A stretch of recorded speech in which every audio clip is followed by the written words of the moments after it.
ఆ స్త్రీ తన కుండ విడిచిపెట్టి ఊరిలోకి వెళ్ళి, మీరు వచ్చి నేను చేసినవన్నీ నాతో చెప్పిన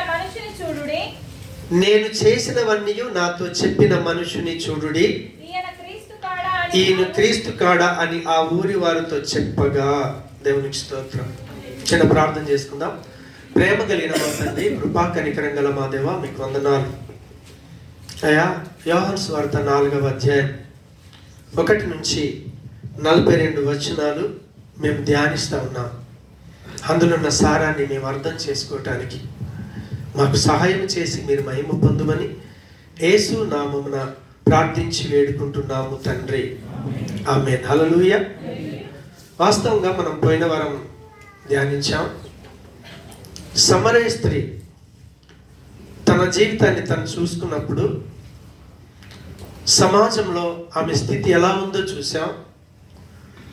సమాజం ఆమెను ఎలా చూసిందో చూసాం. ప్రభు అయినటువంటి యేసు క్రీస్తుల వారు ఆమెను ఎలా చూశాడో కూడా చూసాం. దేవునికి స్తోత్రం.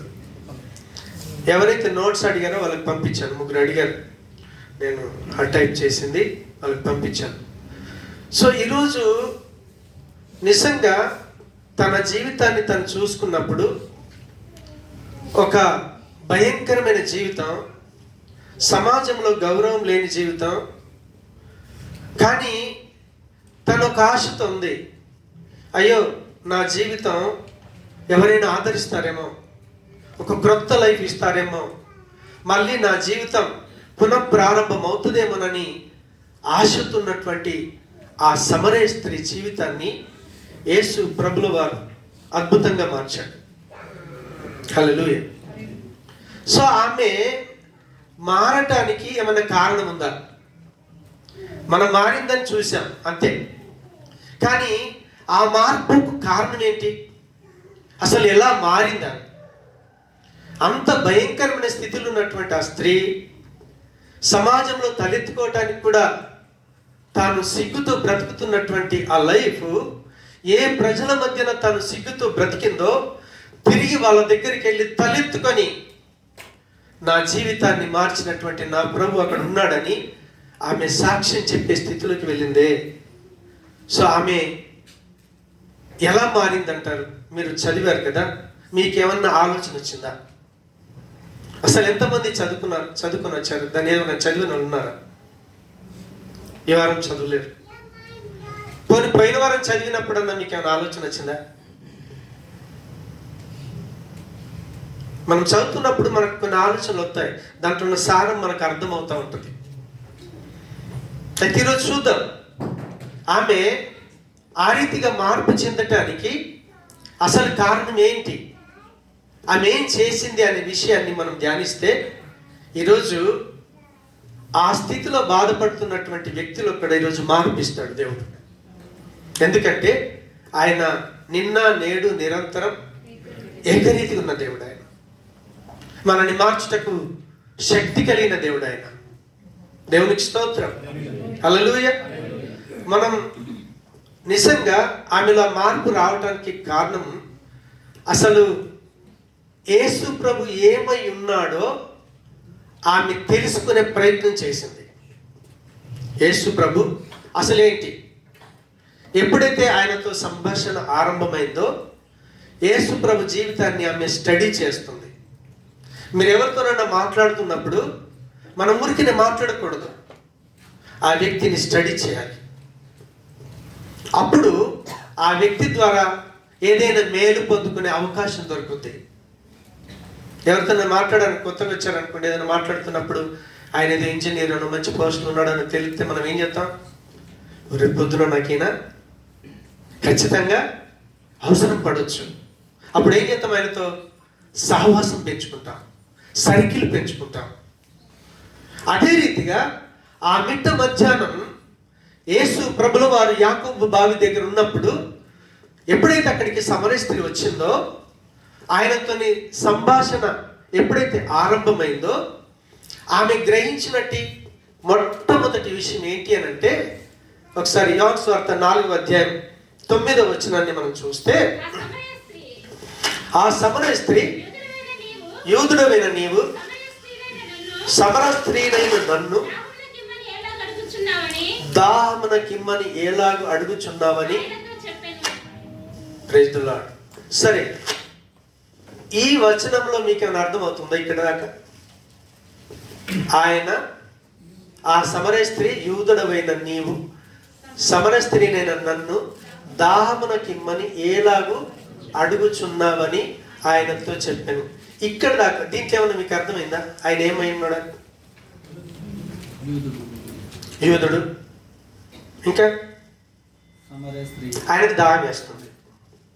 యేసు ప్రభువును ఏం చూసింది అంటే ఆ సమయంలో, ఓహో ఈయన యూదుడు, ఆయనకు దాహం వేస్తుంది, ఆమెకు అర్థమైంది. దేవునికి స్తోత్రం. యేసు ప్రభును ఫస్ట్ ఏమని గుర్తించింది అని అంటే, దాహంతున్న ఒక యూదుడైన. ఎందుకంటే నీళ్ళు అడిగాడు కదా. నీళ్ళు ఎవరు అడుగుతారు? దాహం వేసిన వ్యక్తి. సింపుల్ అండి, అర్థం కాకపోవడానికి ఏమీ లేదు. దేవునికి స్తోత్రం. రెండవ స్టెప్, ఆయన ఏమని తెలుసుకోగలిగింది అంటే, మనం అదే యోహాను సువార్త 4వ అధ్యాయం 10వ వచనాన్ని చూస్తే, అందుకు యేసు దేవుని వరమును నాకు దాహమునకిమ్మని నిన్ను అడుగుచున్న వాడేవాడో అది ఎరిగి ఉంటే నీవు ఆయనను అడుగుదువు, ఆయన నీకు జీవజలం ఇచ్చునని ఆమెతో చెప్పెను. దేవునికి స్తోత్రం. రెండవదిగా ఆయనతో మాట్లాడుతున్నప్పుడు, తిరిగి ఆయన సమాధానం చెప్తున్నప్పుడు ఆమెకు అర్థమైంది ఏంటి అంటే, ఆయన ఇక్కడ ఏమంటున్నాడు? ఆయన దేవుని వరమును ప్లస్ జీవజలం ఇచ్చునని ఆమెతో చెప్పాను. అంటే ఆమెకి ఏమర్థమైందంటే, ఓహో ఈయన వాగ్దానం చేసేవాడు అని. ఇప్పుడు వాగ్దానం ఇస్తున్నాడు. ఏమని? అయ్యా అమ్మ, నీకు దాహం ఇస్తుంది కదా, నేను నీతో మాట్లాడుతున్నటువంటి నేను ఎవరో నీకు తెలిస్తే, ఆయన ఎవరో అక్కడ బయలుపరుచుకుంటున్నాడు. ఏమని? కిందికి వెళ్ళమలే, అక్కడే. అందుకు యేసు దేవుని వరమును. యేసు ప్రభు ఎవరో తెలుసా? దేవుడిచ్చే వరం. ఆయన ఏమి ఇస్తాడో తెలుసా? జీవజలాన్ని ఇస్తాడు. కింద 11వ వచనానికి వెళ్తే, అప్పుడు ఆ స్త్రీ, బావి లోతైనది, చేదుకొనుటకు నీకేమీ లేదే, ఈ జీవజలం ఎలాగూ నీకు దొరుకును అనగా యేసు ప్రభు అంటాడు. నెక్స్ట్,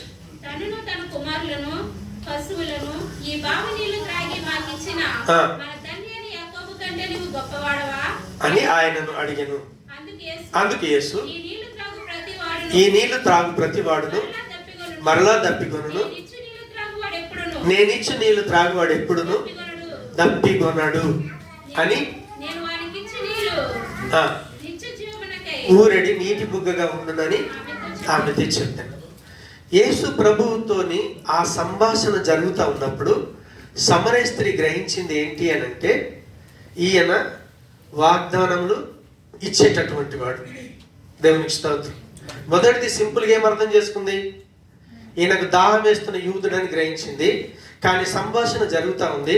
సంభాషణ జరుగుతూ ఉన్నప్పుడు, ఓహో ఆయన వాగ్దానం ఇచ్చేవాడు. దేవునికి స్తోత్రం. హల్లెలూయా. ఆ రెండో సన్నివేశం, ఆయనతో మాట్లాడుతున్నప్పుడు నిజంగా ఈయన వాగ్దానం ఇచ్చేవాడని తెలుసుకున్న తర్వాత ఆమె గ్రహించినటువంటి మూడో విషయం ఏంటిది అంటే, యోహాను సువార్త 4:19 వచనం. అప్పుడు ఆ స్త్రీ, అయ్యా నీవు ప్రవక్త అని. యేసు ప్రభు ఆమెతో మాట్లాడుతూ ఉన్నప్పుడు ఆ మాటల సందర్భంలో యేసు ప్రభు ఏం చేశాడంటే, తన లైఫ్ ఎలా ఉందో ఆమె చెప్పకుండానే చెప్పేశాడు. దేవునికి స్తోత్రం. ఇప్పుడు ఆమె ఏమని గమనించింది, గ్రహించింది? యేసు ప్రభు, అరే నేను దాహంతున్న యూదుడు అనుకున్నాను, కానీ తీరా చూస్తే ఈయన వాగ్దానాలు ఇచ్చేవాడుగా కనిపిస్తున్నాడు, పైగా చూస్తే నిజంగా ఈయన ప్రవక్త. ఆయన ఎవరు? ఆయన ప్రవక్త. దేవునికి స్తోత్రం. ఎప్పుడైతే ఆమె ప్రవక్తని గ్రహించిందో ఇంకా ముందుకు వెళ్తా ఉంది. ముందుకు వెళ్తా ఉంటే ఆమె ఏం గ్రహించిందో తెలుసా? ఈయన ఎవరో కాదు, ఈయన మెస్సియా. హల్లెలూయా. ఆయన ఎవరో కాదు, ఆయన అభిషిక్తుడు. అదే మనం 4వ అధ్యాయం 25, 26 వచనాలు చూస్తే 25.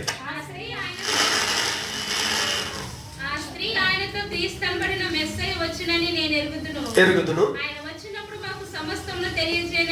చెప్పగా యేసు ఆమేన్. హల్లెలూయా. సమరయ స్త్రీ ఏం గమనించిందంటే, ఆమెకు ధర్మశాస్త్రం తెలుసు, మత సంబంధమైన జ్ఞానం ఉంది. కాబట్టి ఆమెకు ఒక ఐడియా ఉంది, ఏంటి? మెస్సియా అనేవాడు వస్తాడని మాకు తెలుసా. అప్పుడు యేసుప్రభు అన్నాడు, నీ ముందు నిల్చున్నానే ఆయనని నేను. దేవునికి స్తోత్రం. నిజంగా ఆయన మెస్సియాని ఆమె గ్రహించిందంటారా? 29వ వచనం చూడండి. అదే, మీరు వచ్చి నేను చేసినవన్నీ నాతో చెప్పిన మనుషుని చూడుడి, ఈయన క్రీస్తు కాడా. హల్లెలూయా. ఇప్పుడు ఆమెకు కొంచెం తెలుసు మెస్సియా వస్తాడని. తెలిసిన సత్యాన్ని నేనేనా ఆయన చెప్పాడు. చెప్పగానే కన్ఫర్మ్తో బయట వాళ్ళకి చెప్తా ఉంది, ఈయన ఎవరో కాదు, ఆయన క్రీస్తు కాడా. మీరు వచ్చి చూడండి. నేను చెప్పే మాట కనుక అబద్ధమైతే మీరు డైరెక్ట్ వచ్చి ఆయన్ని చూడొచ్చు. దేవునికి స్తోత్రం. మొదటిది ఏం గ్రహించింది? దాహంతున్న యూదుడు. రెండవది వాగ్దానాలు ఇచ్చేవాడు.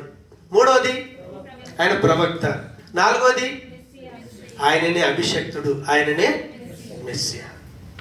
ఇప్పుడు చూడండి, సమరయ స్త్రీకి ఎప్పుడైతే యేసు ప్రభుతో సంబంధం ఏర్పడి సంభాషణ స్టార్ట్ అయిందో, ఆమె ఒక్కొక్క దశగా ఒక్కొక్క స్టెప్లో ఆయన ఏమై ఉన్నాడో ఆమె గ్రహించింది. ఎప్పుడైతే ఒక వ్యక్తి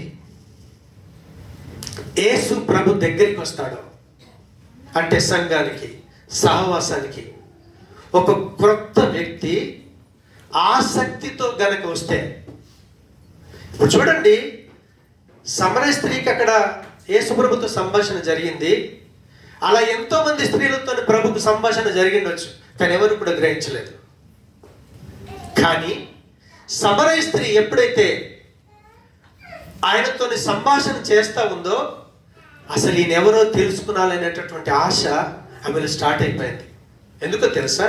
ఫస్టే ఆయన ఒక చక్కటి అవకాశం ఇచ్చాడు. ఏంటో తెలుసా? అసలైన యూదుడు, అలాగేమో సమరయుడు. అమ్మా నాకు నిలిస్తావని అడిగాడు.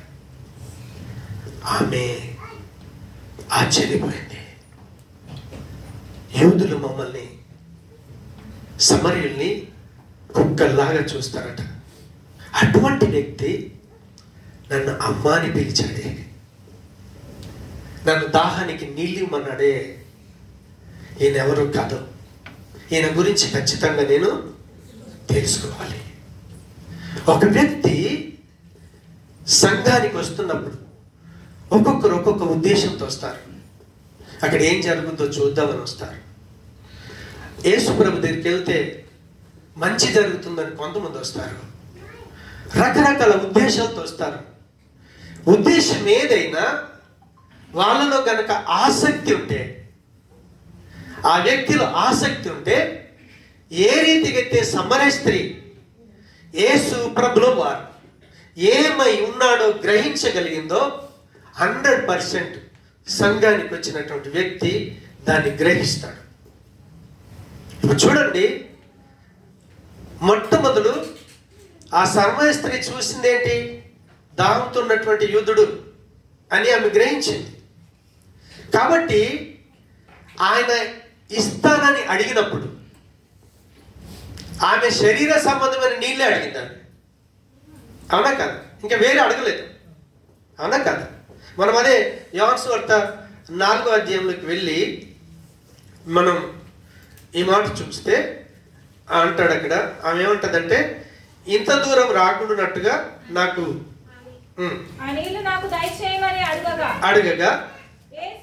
వెళ్ళి నీ పెనివిటిని పిలుచుకొని ఇక్కడికి రమ్మని ఆమెతో చెప్పాను. దేవునికి స్తోత్రం. ఆమె అడిగింది ఏంటి? దాహం ఎత్తుంది కాబట్టి ఆమెకేం కావాలి? మిట్ట మధ్యాహ్నం పట్ట పగలు ఎండ వేడిని తట్టుకోలేక ఇంత దూరం వస్తున్నాను కదా, సో ఈ నీళ్ళు నాకు ఇచ్చా అనుకో, ఈ శ్రమ తప్పుద్ది, లైఫ్ బాగుంటుంది, శ్రమ ఉండదు, దాహము తీరుద్ది. అవునా కదా? సో అదే రీతిగా ఒక వ్యక్తి నూతనంగా ఎప్పుడైతే యేసుప్రభు సన్నిధానానికి వస్తాడో ఆ వ్యక్తి కూడా ఏం చేస్తాడో తెలుసా? శరీర సంబంధమైనవి, బాహ్య లోక సంబంధమైనవి అడుగుతాడు. నా పరిస్థితి కూడా అదే. నేను యేసుప్రభు దగ్గరికి వచ్చినప్పుడు నేను గ్రహించింది ఏంటంటే, యేసుప్రభు దగ్గరికి వెళ్తే దయ్యాలు పోతాయట, మనుషులు బాగా అవుతారట అని విన్నాను బయట.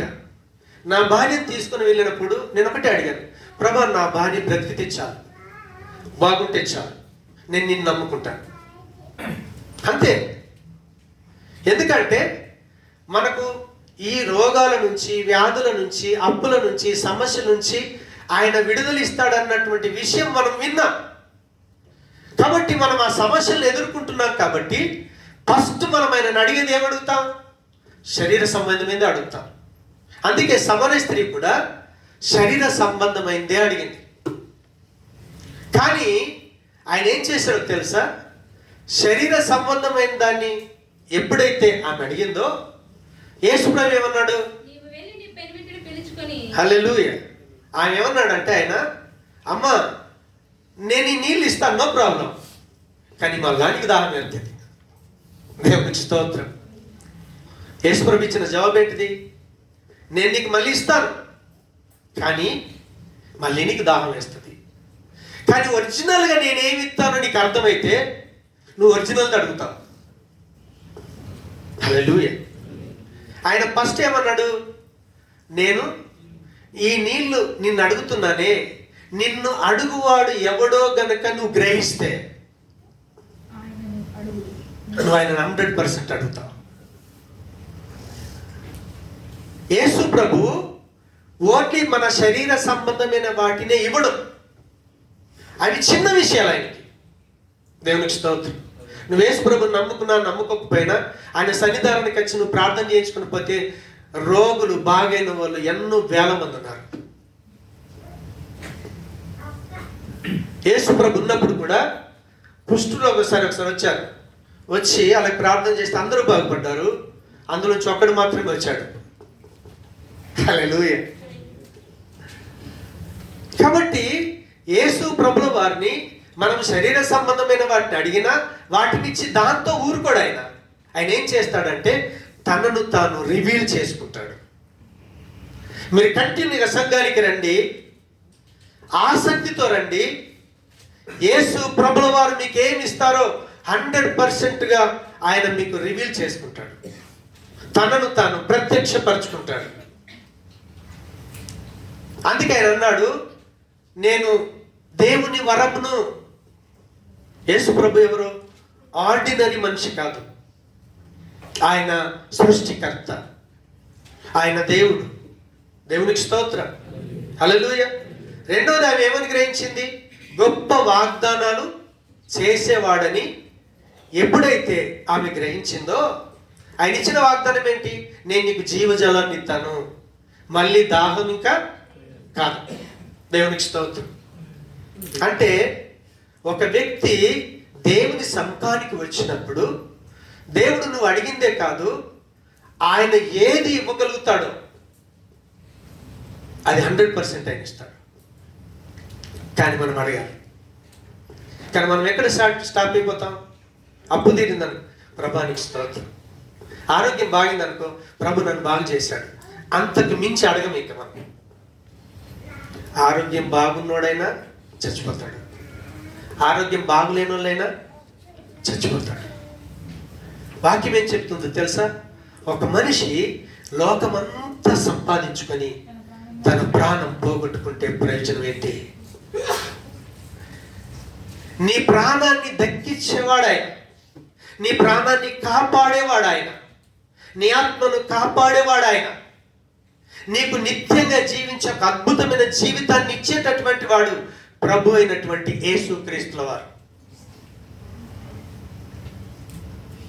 అందుకే నూతనకు వచ్చినటువంటి వ్యక్తి ఆయనతో సహవాసం చేస్తున్నప్పుడు ఆయన ఎలాంటి గొప్ప వాగ్దానాలు ఇస్తాడో తెలుసుకోవటానికి అవకాశం ఇస్తాడు. ఆయన అడుగుతావా అడగవా నీ ఇష్టం. అది కొంతమంది శరీర సంబంధమైన అడిగి దేవుని మహిమపరిచి వెళ్ళిపోతారు.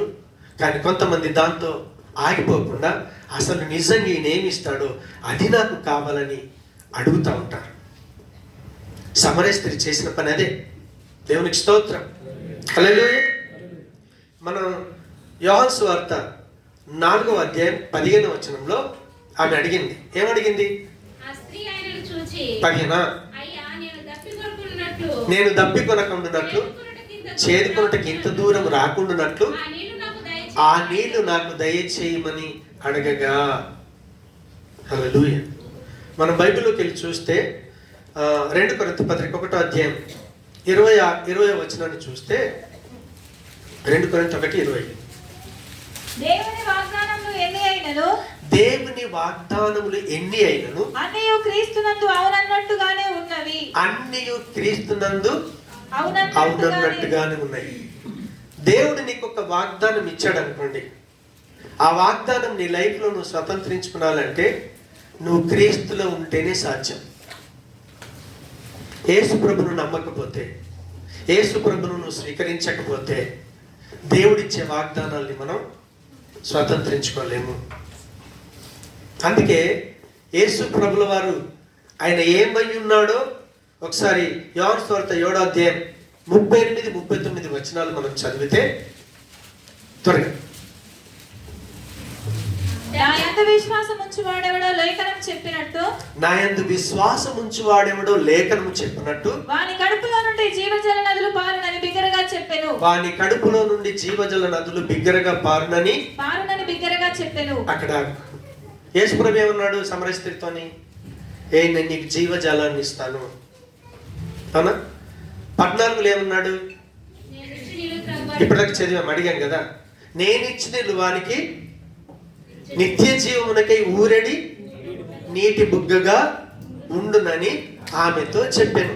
ఇప్పుడు ఆయనకి ఏమి ఇస్తాడు? ఆమెకు యేసు ప్రభు జీవజలాన్ని ఇస్తున్నాడు. అసలు జీవజలం అంటే ఏంటి?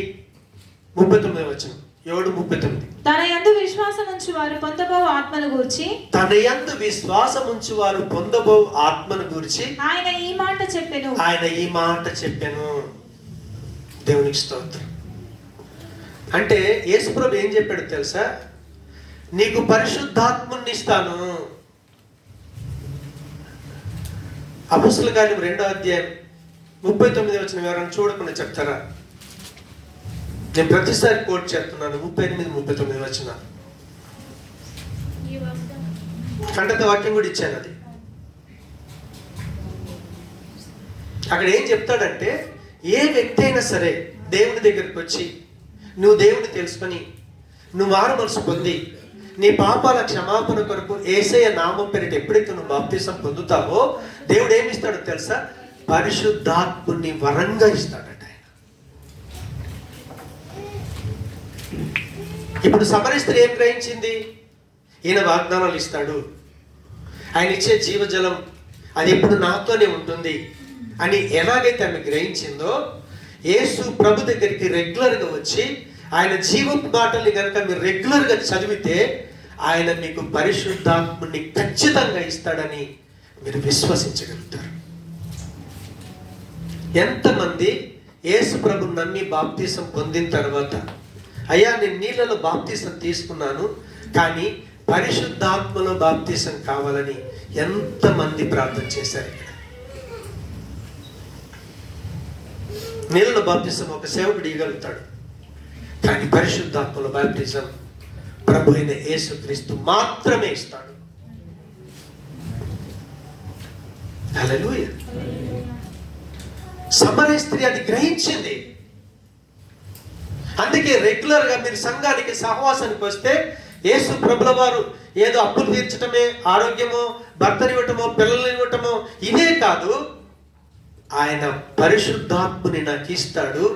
ఆత్మ సంచారం కలిగి నేను జీవించగలుగుతాను, పరిశుద్ధాత్మని కలిగి జీవించగలుగుతానని మనం అనుభవపూర్వకంగా చెప్పచ్చు.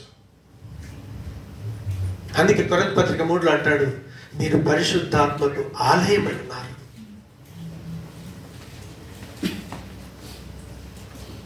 సమరయ స్త్రీ అది గ్రహించింది. వాగ్దానం ఇచ్చేవాడని తెలుసుకున్న తర్వాత మూడోది ఏం తెలుసుకుందామే? ప్రవక్త. దేవునికి స్తోత్రం. మీరు యేసు ప్రభు దగ్గరికి రండి రెగ్యులర్గా. మీరేం మాట్లాడుతున్నారో, ఎప్పుడెటు వెళ్తున్నారో, ఎక్కడ కూర్చుంటున్నారో సమస్తం ఆయనకు తెలుసు. హల్లెలూయా. ఇప్పుడు నీకు ఆయనతో అటాచ్మెంట్ అయిన తర్వాత నీకేమర్థమవుతుందో తెలుసా? ఒక సందర్భం వచ్చింది, ఒక గొప్ప ఆయన వచ్చాడు, వచ్చేసి ఒక పాస్టర్ దగ్గర ప్రార్థన చేయించుకున్నాడు. ప్రార్థన చేయించుకుని వెళ్ళిపోతున్నాడు. ఆయన అన్నాడు, పాస్టర్ గారు మీరు ప్రార్థన చేశారు కదా, నా దగ్గర ఎకరం ల్యాండ్ ఉంది, బంగారం ఉంది, వెండి ఉంది అని అంటే ఆయన అన్నాడు, నాకు వద్దు, ఎందుకంటే ఈ లోకం శాశ్వతమైనది కాదు, నాకు డబ్బు సంపాదించుకునేటటువంటి కోరిక ఇప్పుడు లేదు, నువ్వు వెళ్ళిపో అన్నాడు.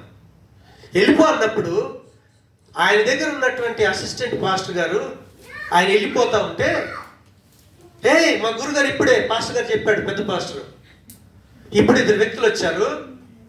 అప్పుడు ఆయన ఏమంటాడో తెలుసా?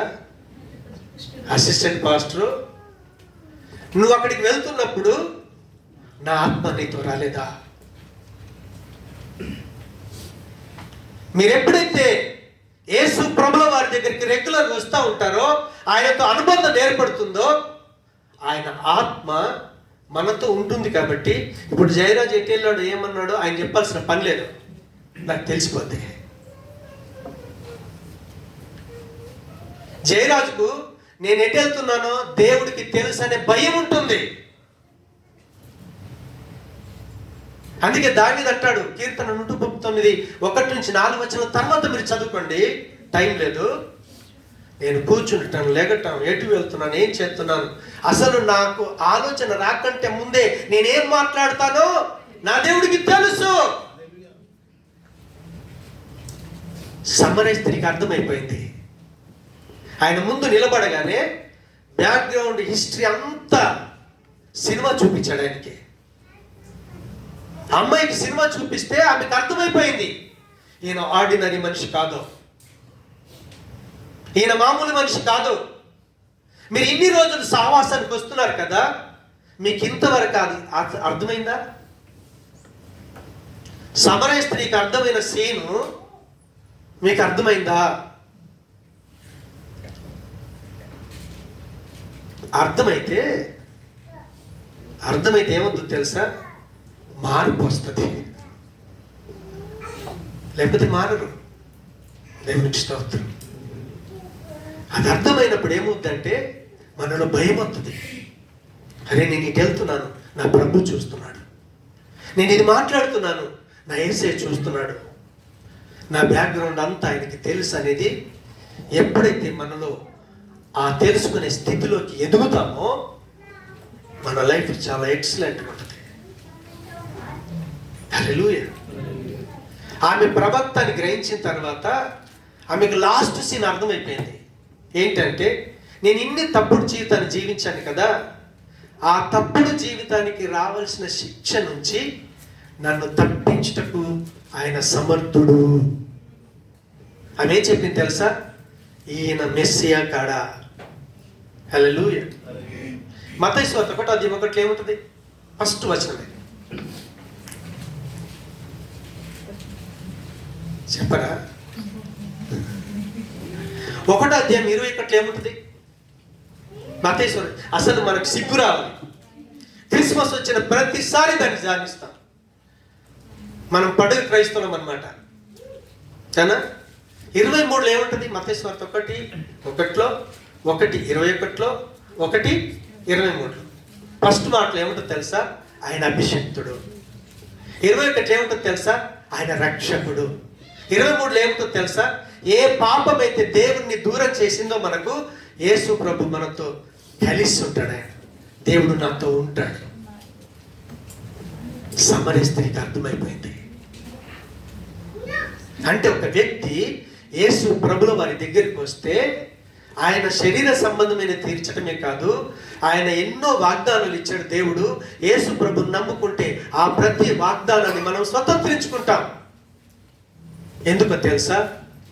ఆయన ప్రవక్త, మన జాతకం అంతా తెలుసు. ఈ మొబైల్ చేసినోడికి మొబైల్ చరిత్ర అంతా తెలుసు, ఎక్కడేముందో. నిన్ను నన్ను చేసినోడు ఆయన కాబట్టి మన చరిత్ర అంతా ఆయనకు తెలుసు.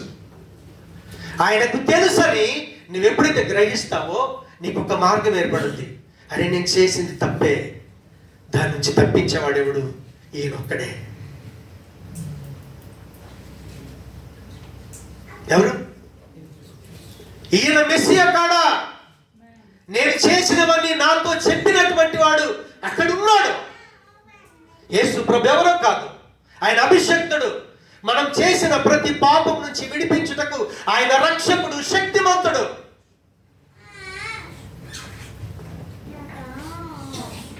ఆయన ఎవరు కాదు, ఆదాముకి ఏ ప్రత్యక్షతని ఇచ్చాడో, ప్రతి చల్లపూట ఆదాము అవ్వలు దేవుడితో చక్కటి మాటలు మాట్లాడి మంచి సంబంధం కలిగి ఉన్నారు. తిరిగి అదే సంబంధాన్ని నా యేసు ఇవ్వగలడు. అందుకే ఆయనకి ఏం పేరు పెట్టారు తెలుసా? ఇమ్మానుయేలు. దేవునికి దూరం అయిపోయాం, యేసు ప్రభు నమ్ముకుంటే మళ్ళీ దేవుణ్ణి కలిగి జీవిస్తాం. అందుకే ఆయన ఏం చేసిందంటే, ఎప్పుడైతే ఈ 4 విషయాలు ఆమెకు అర్థమైనాయో, ఆమె పర్సనల్ లైఫ్, వ్యక్తిగత జీవితం యేసు ప్రభు ముందు పెట్టేసింది. ఆమె